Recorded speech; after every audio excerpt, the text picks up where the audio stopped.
ये हमने राजस्थान की सरकार को मजबूर कर दिया, राजस्थान के जवानों ने मजबूर कर दिया। और पिछली बार भी हाईकोर्ट ने फटकार लगाई और सरकार गिड़गिड़ाई। अब सरकार को नया बहाना लाएगी, हमें पूरा उम्मीद है, ताकि पेपर लीक की घटनाएं दोबारा राजस्थान के अंदर नहीं हो। की घटनाओं की नहीं, बार बार भजनलाल जी कह रहे मैंने एक पेपर करा दिया। एक पेपर से नहीं होगा, पेपर तो बहुत सारे होंगे। कोई टीम तो सॉलिड दे दो, अगर इसको रोको तो कोई ऐसी टीम बना दो।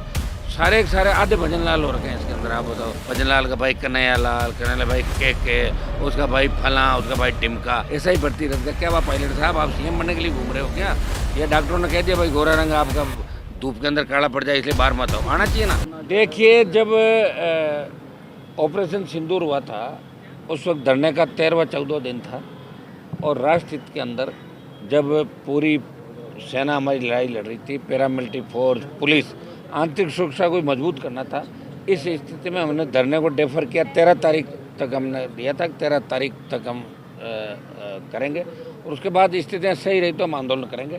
13 तारीख कल समाप्त हो गई और जैसा हमने कहा वैसा 14 तारीख से आज हमने वापस धरना चालू किया। राष्ट्रीय लोकतांत्रिक पार्टी और इनकी संघर्ष समिति संयुक्त रूप से धरना दे रही है।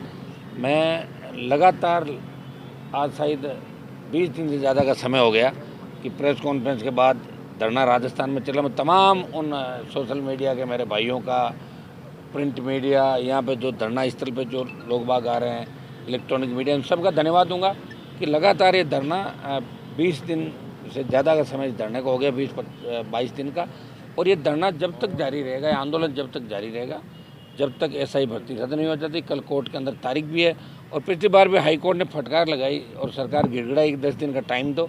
अब सरकार को नया बहाना लाएगी, हमें पूरी उम्मीद है कि हाईकोर्ट इसकी सुनवाई भी करेगा। और मुझे नहीं लगता कि सरकार चाहे रद्द कर दे, कौन मना कर, सरकार आज भी कर सकती है, 1 मिनट लगता है कोर्ट के अंदर दे दे। और रद्द नहीं करे तो सरकार ये लिखने की हिम्मत भी सरकार में नहीं है कि रद्द नहीं करेंगे। ये हमने राजस्थान की सरकार को मजबूर कर दिया, राजस्थान के जवानों ने मजबूर कर दिया। हम तो चाहते हैं कि सरकार ये लिख दे रद्द नहीं करेंगे, ताकि सरकार का जो चेहरा है, जो जिस तरह का कृत्य उन्होंने किया, जिस तरह नौजवानों से वोट लिया, उसके बाद कमिटमेंट के बाद ये बदल कर ही लिख देते हैं कि हम भर्ती रद्द नहीं कर रहे हैं। और आज हम तो ये चाहते हैं कि लिख दें, लिखे कि नहीं, सरकार डर गई। और नौजवान जो आज यहाँ बैठा है और बीच में गिरफ्तारी का कार्यक्रम भी एक दिन हुआ, मैं धन्यवाद दूंगा प्रदेश के नौजवानों का, तमाम वर्गों का। और ऐसा ही भर्ती के साथ साथ जो अभ्यर्थी थे, राष्ट्रीय लोकतांत्रिक पार्टी का जवान भी मजबूती से लड़ाई लड़ रहा है। हम कल तक वेट करेंगे और उसके बाद बड़ा आंदोलन कैसे किया जाए, इस आंदोलन को पूरे प्रदेश इस तरह का बना के और 1 लाख जवानों की रैली का जो हमारा कार्यक्रम है, वो राजधानी के अंदर 1 लाख जवानों की रैली करेंगे। हमने राजस्थान भी चुन लिया था, लेकिन उस दिन जब ऑपरेशन सिंदूर हो गया, मैंने पूरी पार्टी टीम को बुलाया था, 2 दिन बाद चली और हमने तय कर लिया था कि 2 ग्राउंड हमारे पास है, विद्याधर नगर और एक आपके रामलीला, जहाँ हम लोगों को ला सके। एक आध ग्राउंड कोई और हमारी नज़र में था। तो हम ये चाहते थे कि 1 लाख बच्चे यहाँ जुटे, ताकि पेपर लीक की घटनाएं दोबारा राजस्थान के अंदर नहीं हो। क्योंकि पेपर लीक को लेकर आंदोलन नेताओं ने किए हो गए, लेकिन बीच में छोड़ के चल दिए हो। कभी 3000 हुए, पूरी बीजेपी ने जोर लगाया, जब 4000 की संख्या हुई तो उनका तो संगठन है, नाम है, लेकिन हमारा तो आम कार्यकर्ता इस राजस्थान को बचाने के लिए लड़ रहा है। आखिर लड़ाई कौन लड़ेगा? ये आरएलपी पार्टी लड़ाई लड़ेगी। भाई लोग ये नहीं कहते कि राजस्थान में लड़ने वाले ख़त्म हो गए, इसलिए मैं लड़ाई राजस्थान के जवान किसान की लड़ाई लड़ रहा हूँ। और दोबारा पुनरावृत्ति पेपर लीक की घटनाओं की नहीं। बार बार भजनलाल जी कह रहे मैंने एक पेपर करा दिया। एक पेपर से नहीं होगा, पेपर तो बहुत सारे होंगे। और ये आरपीएससी के अंदर जो बैठे हैं लोग, वो ज़्यादातर करप्ट लोग वही बैठे हैं जो नियुक्तियाँ पहले हुई। माध्यमिक शिक्षा बोर्ड, कर्मचारी चयन आयोग, 2-2, 3-3 चेयरमैन से पूछताछ नहीं करना। और ये जो गरीब हमारे थे ओबीसी के, एसटी के, उनको ला के जेल के अंदर ठूंस दिया। आप बताओ, एसओजी कह रही कि 400 फर्जी है, तो पकड़ क्यों नहीं रही है? पकड़े तो अभी 103 गए, जिनमें अभ्यर्थी 53-54 ही है, बाकी लोग कहाँ पे? एसओजी को धरपकड़ करनी चाहिए और एक कोर्ट से जमानत मिल रही है, ये भी दुर्भाग्य है। इतना बड़ा कृत्य होने के बाद हम हाई कोर्ट, सुप्रीम कोर्ट से भी निवेदन करते हैं कि ऐसे मामलों में जमानत नहीं दें, नहीं तो इनके हौसले खुलते हैं। और कोर्ट समय समय पर सरकार को फटकार भी लगाता है। और मीडिया भी लोकतंत्र का चौथा स्तंभ है। मैं आपको धन्यवाद दूंगा कि लोगों को तो पता ही नहीं लगता पेपर लीक हुआ, पहले आपको पता लगता है, फिर नेताओं को पता लगता है। तो हमारे पास जो बच्चे हैं, इन्होंने बहुत मेहनत की, एक एक चीज़ अंदर से लाई। मैंने RS मेंस की 18 की कॉपी भी आपको दिखाई, जिसमें पद्मा को 7 नंबर खाली में दे दिए थे। उसके बाद कोई नोटिस इशू हुआ। कुछ हमारे पास कागजात आजकल के अंदर और आएंगे और इसमें भारतीय जनता पार्टी का जो मंत्री है के बिश्नोई, उसकी सीधी भूमिका, व्हाइट हाउस का कनेक्शन। उस व्हाइट हाउस के अंदर कई बीजेपी और कांग्रेस के नेता गए हैं ऐसा आराम करने के लिए, इसलिए इसको व्हाइट हाउस नाम दिया गया।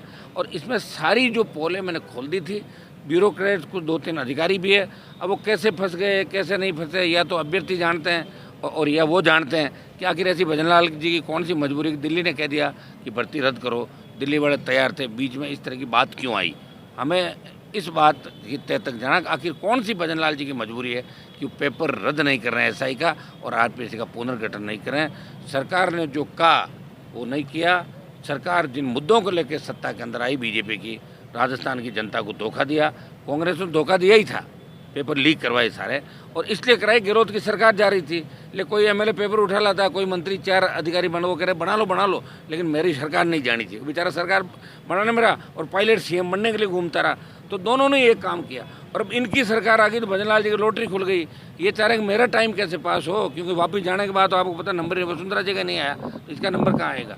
तो ये भी परेशान है, दिल्ली वाले इससे नाराज भी है। अभी जो गुजरात के अंदर फीडबैक लिया उसमें फीडबैक अच्छा नहीं आया गुजरात के अंदर। जब एमएलए से कहा गया, पूछा गया, हर आदमी ने कहा साहब हम इससे दुखी हैं, सारे पंचायत चुनाव हार जाएंगे, कोई भी उपचुनाव जीतने की स्थिति हमारी नहीं रही अगर भजनलाल राजस्थान का मुख्यमंत्री रहता। कोई टीम तो सॉलिड दे दो, अगर इसको रखो तो कोई ऐसी टीम बना दो। सारे आधे भजनलाल हो रखे हैं इसके अंदर। आप बताओ, भजनलाल का भाई कन्हैयालाल, कन्हैयालाल भाई के उसका भाई फला, उसका भाई टिमका। मतलब ऐसी स्थिति हो गई कि लूट मची है मंत्रिमंडल के अंदर कि लूटो खाओ, वापस नंबर नहीं आएगा, जो है हमारा है वापस नंबर नहीं आएगा, इसी हिसाब से सब लोग चल रहे हैं। मुझे बड़ा दुख होता है जब सचिन पायलट ने कहा कि आरपीएससी भंग हो, 1.5 साल हो गई, उनकी जबान नहीं खुल रही है। ऐसा ही भर्ती रद्द का क्या हुआ पायलट साहब, आप सीएम बनने के लिए घूम रहे हो क्या?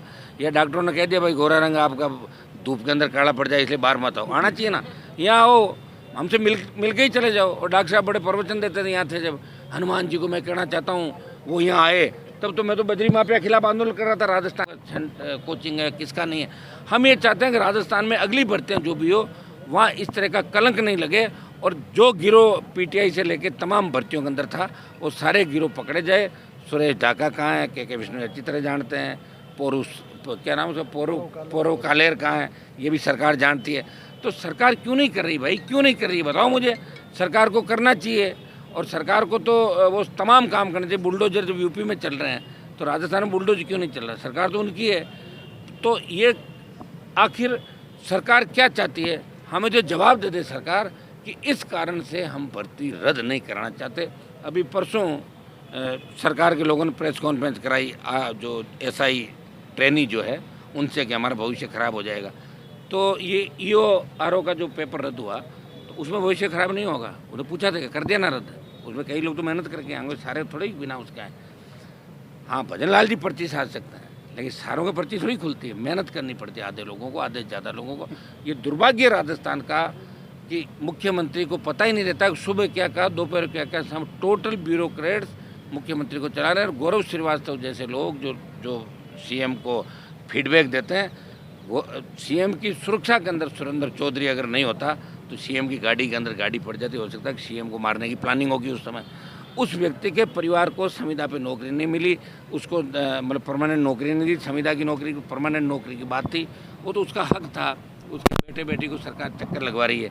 जब सीएम खुद की सुरक्षा का अता पता नहीं, 5 बार धमकी मिल गई और गौरव जो कह देता है वही भजनलाल कह देता है। तो अब आप बताओ कितने भजनलाल हो गए? भजनलाल 1, गौरव 2 आरएसएस कार्यालय 3, ओम जी बिड़ला 4, ब्यूरोक्रेट 5, 8-9 बजे जगह से शिखर अग्रवाल 9, चीफ सेक्रेटरी पंत 10। तो 10 जगह सरकार चल रही, पता ही नहीं चली सरकार को चला कौन रहा है, हमें तो यही पता नहीं। और कांग्रेस गोदी में बैठी है और कांग्रेस के नेता जो ज़्यादा भौंकते थे वो भजनलाल को वो खिला रहे हैं गुलाब जामुन रसगुल्ले और आपस में मिल रहे हैं और कह दिया तुम चिंता मत करो, तुम खाली बयान देते रहो और मैं धीरे धीरे अपना टाइम पास कर रहा हूँ। मैं जब तक हूँ तुम्हें उन घोटालों में जांच में नहीं जाने दूंगा। मैं जोशी एक गया, KMPD ग्रेड गए तो नहीं बाकी लोग। तो इसने उपचुनाव के अंदर भी बीजेपी पार्टी ने ये किया कि कांग्रेस को बुला के कहा कि तुम्हें जेल में डालेंगे, तुम्हें हल्के कैंडिडेट देना है, RLP से अलायंस तोड़ना है, भारतीय आदिवासी पार्टी से अलायंस तोड़ना है। ये दोनों पार्टियां मिलकर क्षेत्रीय पार्टियों को ख़त्म कर रही है और कांग्रेस ने अपनी जमानत जब्त करा के और कितनी बेइज्जती कराई राजस्थान में। 4-4, 5-5 हज़ार वोट कांग्रेस पार्टी का है। इनके नेता जोर जोर से बोलने से नहीं, भीड़ नहीं ला पा रहे हैं ना। जब खड़गे आया तो 3000 की भीड़ नहीं थी इनकी रामलीला में। इससे अंदाज़ लगा लो कि कहीं कांग्रेस की स्थिति राजस्थान में वो नहीं हो जाए जो यूपी बिहार में कांग्रेस पार्टी की स्थिति, क्षेत्रीय पार्टियाँ आगे चली जाए और कांग्रेस हाशिए पे चले, यही स्थिति। इसी हिसाब से राजस्थान के जवानों का कांग्रेस से भरोसा उठ गया और भारतीय जनता पार्टी के साथ तो जवान था ही नहीं, जो डेपुटेशन पे था हमारा विश्वास नहीं करके वहाँ चला गया और इसीलिए जवान को आज सड़कों पर बैठा रहना पड़ रहा है। हर आदमी हमसे पूछ रहा है कि साहब रद्द कब होगी, कैसे करोगे? तो हमने तो लड़ाई का ऐलान कर दिया, आर पार की लड़ाई है, अभी आराम से कर रहे हैं। घी अगर सीधी उंगली से नहीं निकला, उंगली टेढ़ी भी कर लेंगे, वो दिन भी आ जाएगा, आप चिंता नहीं करें। टेढ़ी करने का मतलब? टेढ़ी का मतलब जो फिर आर पार है, टेढ़ी का मतलब वही होगा टेढ़ी, ऐसी और कैसी होती, लाखों की तादाद में सचिवालय में घुस जाओ अंदर। सेना ने सूर्य दिखा दिया, नहीं प्रधानमंत्री जी ने मायूस कर दिया ना। एमपी के एक जो मंत्री हैं, देखिए उनका बयान कितना गलत था और उसने माफ़ी भी मांगी। मेरे हिसाब से आदमी को ज़्यादा बड़बोला नहीं होना चाहिए और या फिर इतनी ताकत के साथ बोलना चाहिए कि सर कट जाए माफ़ी नहीं मांगे। मैंने तो कभी नहीं मांगी माफ़ी आज तक और न मैं मांगूंगा। उस मंत्री को कितनी बेइज्जती हुई होगी, आप अंदाज़ लगाओ। भाई बोल के फिर जैसे हमारे डोटासरा जी जूली ने माफ़ी मांगी, कितनी बेइज्जती हुई कांग्रेस पार्टी। कह रहे थे माफ़ी नहीं मांगी, छुट्टी पे चले गए थे, बीमार हो गए, कमर दुख रही है, 4-5 में दिक्कत है, वही क्या माफ़ी मांगी कि नहीं मांगी? एक बार मांगी, देवनानी जी ने कहा सुना ही नहीं दिया, वापस बोलो, तो बोले वापस से माफ़ करो। कितनी बड़ी बेइज्जती कराई बताओ। सत्ता चाहिए इन सब लोगों को और सत्ता के लिए ये कुछ भी कर सकते हैं, कहीं भी जा सकते हैं। कांग्रेस बीजेपी 70 साल में मिलकर राजस्थान को लूट रही है। एक बार ये सांपना, दूसरा नागनाथ, पहले गहलोत वसुंधरा गठबंधन और भजनलाल और दूसरी टीम का गठबंधन, ये राजस्थान के अंदर चल